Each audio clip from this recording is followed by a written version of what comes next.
Você sabe que as práticas de emagrecimento vêm aumentando, né, de forma alarmante a cada loucura que a gente vê por aí, né? Especialmente linkada a esse desejo, muitas vezes estão os transtornos alimentares. Pelo menos 4,7% da população brasileira, segundo a Organização Mundial da Saúde, sofrem desses tipos de distúrbios, desses transtornos alimentares. E olha, entre os jovens, esse índice pode chegar a 10%. Sobre esse assunto, eu vou conversar a partir de agora com a nutricionista, a doutora Daniele Cambuí, que já está aqui posicionada com a gente. Vou até virar para cá para a gente conversar mais de pertinho. Doutora Daniele, muito bom dia para você. Obrigada pela sua presença aqui no Edição Manhã para falar desse assunto tão importante. E como a gente viu aqui, tão comum entre os jovens, né, doutora? Isso, bom dia a todos. Vamos falar um pouquinho hoje sobre o transtorno, né, alimentar.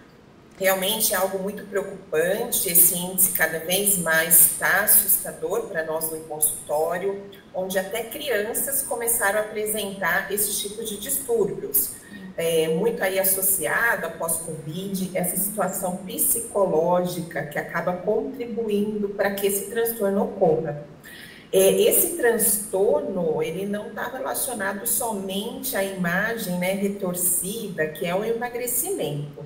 Muitas das vezes pode estar associado também à bulimia.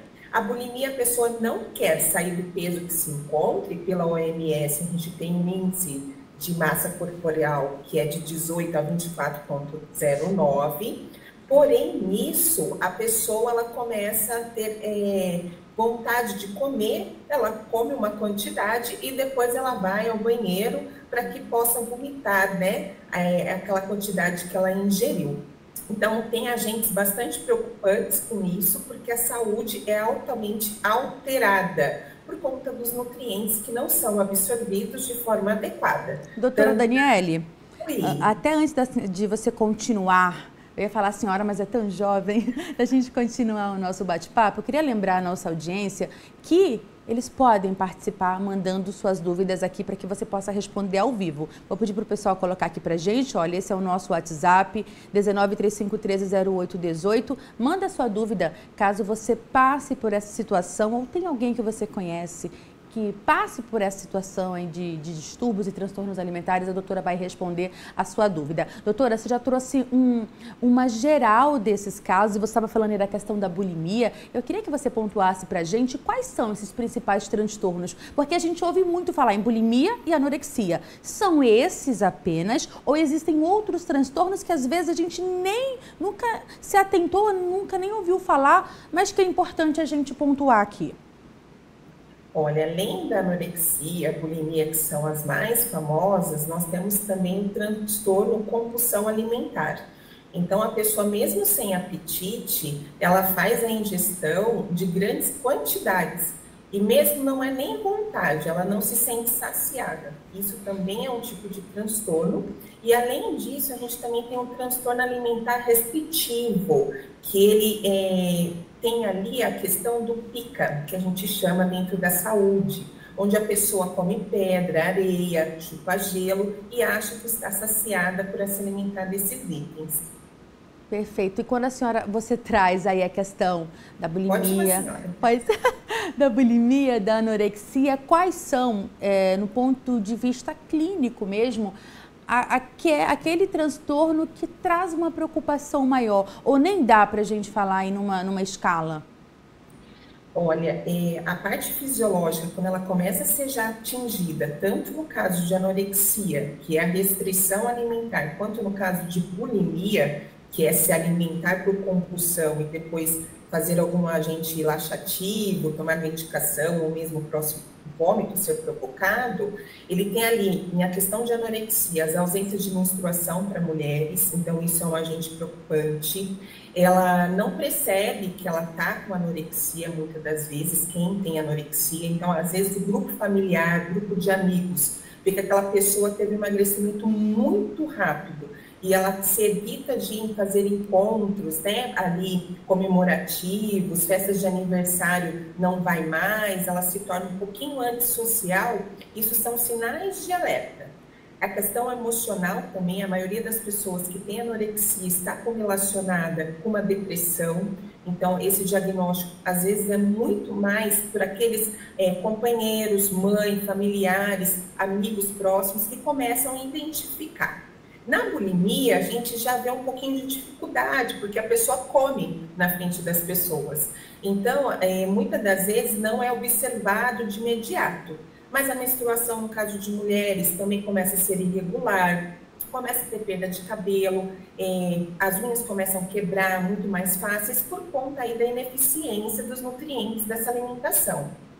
Doutora, você comentou ainda agora a respeito que, infelizmente, está muito comum, né, esse tipo de transtorno, inclusive atingindo crianças. Exatamente uma pergunta dessa chegou aqui para a gente, de um telespectador, é a Luísa, de Campinas. Ela fala que tem uma filha de 8 anos de idade, mas que já percebe algum estranhamento nas atitudes da criança em relação à alimentação, mas ela não consegue identificar.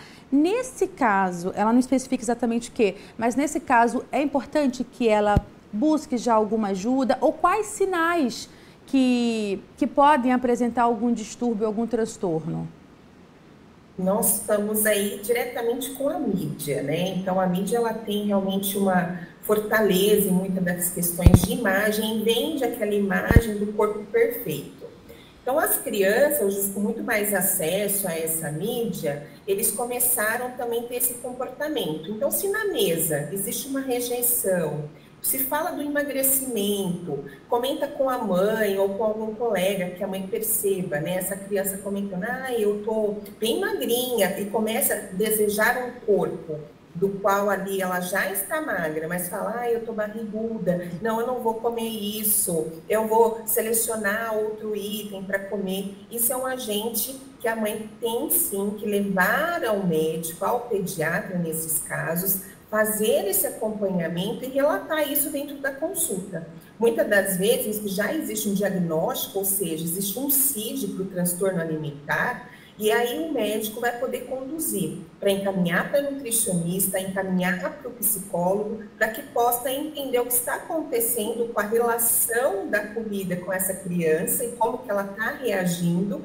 para que a gente entre logo com as estratégias e tenta quebrar esse vício, tá? Com a alimentação.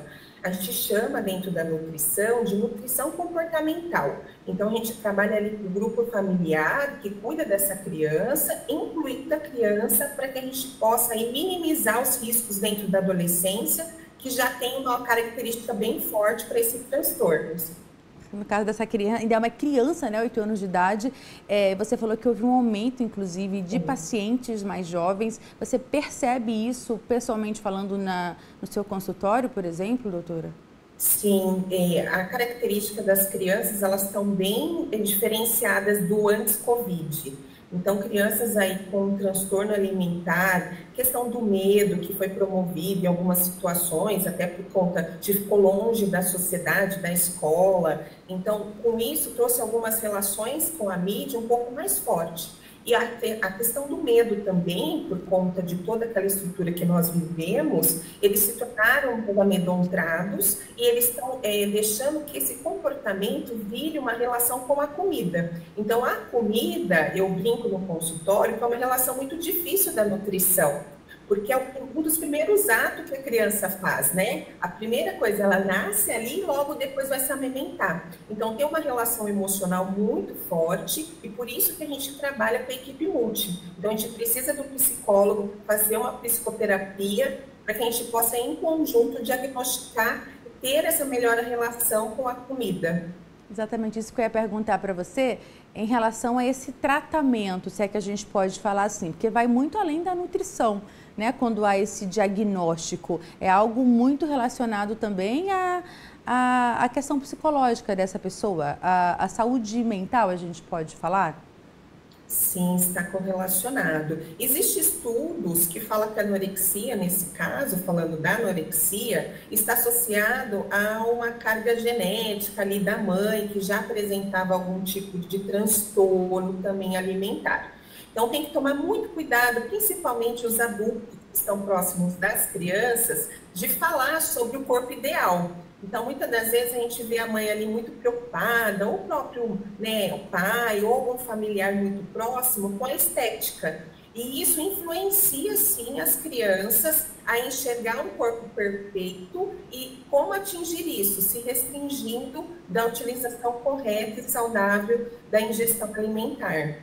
Doutora, diante de tudo que a gente conversou aqui, diante de tantas orientações importantes, qual é aquela mensagem que, se você pudesse deixar, olha, vou deixar isso aqui para você, pai, mãe, para você, adulto, a respeito dos transtornos, o que que você falaria para o nosso público?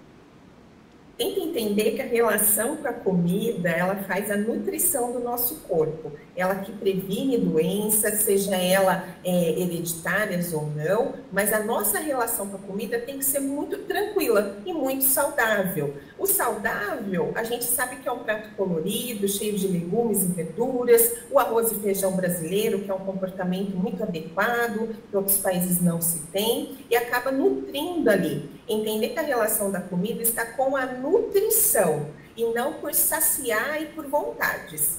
Entender que bem, esse corpo tem que estar saudável. Não existe o corpo ideal. O corpo é o corpo saudável e sadio, tá bom?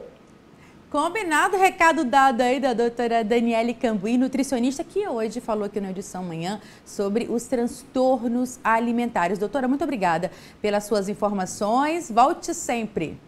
Obrigada, eu que agradeço, pessoal. Ótimo dia. E você de casa pode ver e rever essa entrevista no nosso canal do YouTube. Daqui a pouquinho a gente já sobe para você, inclusive, compartilhar essa informação. Como sempre, a gente traz temas aqui extremamente relevantes, importantes para a sua saúde, para o seu bem-estar, seu e da sua família, né? Lembrando que você também, já que estou falando de YouTube, né? Vamos lembrar aqui a novidade da Rede Família. Agora nós estamos também ao vivo no YouTube. A nossa programação é só você acessar, entra na plataforma, coloca a Rede Família, já se inscreve, não esquece, para você receber todas as atualizações, receber notificação aí, ó, na palma da sua mão. Precisou sair de casa no meio da edição amanhã? Não tem problema. Você nos acompanha pelo YouTube.